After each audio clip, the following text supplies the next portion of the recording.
Some people say humanity fell from grace a long time ago, but grace is still there. Didn't go anywhere. And I'd like to end this presentation with a story of the trauma training that I went through and what happened there, because I felt so much grace in the room at that moment.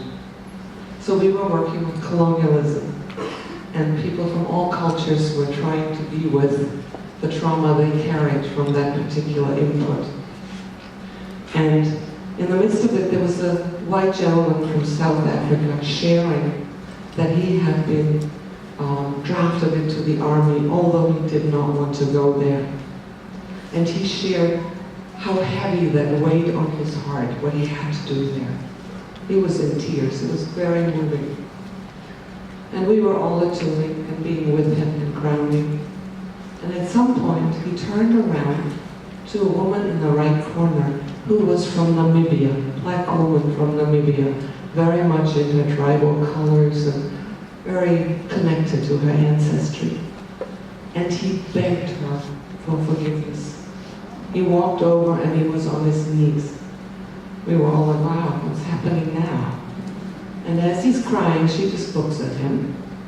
And then she says, well, I was held at gunpoint with my 3 children by 3 young white soldiers.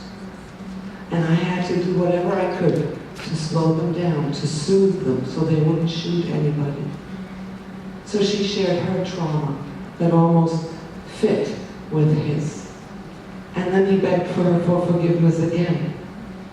And what she did was quite marvelous. She suddenly looked at all of us and she said, I have to speak to my ancestors about this. And we were all like, what's happening? I have no idea. Okay. And she began clapping, and she began singing in her own language. And it was like she had a direct phone conversation with her ancestors. She spoke to them. And when she was done, she looked at the men and she said, they like it. I told them something's changing. There is a white man who takes responsibility for what he did. And that is a change. And seeing him do that, and me here with him, that gives me a hope for change. And the room was filled with the grace. There was no need for forgiveness. There was just a new possibility for change. So I wish we can all create lots of opportunities for change and help our children not be the ones who carry it all forward, because it didn't begin with them.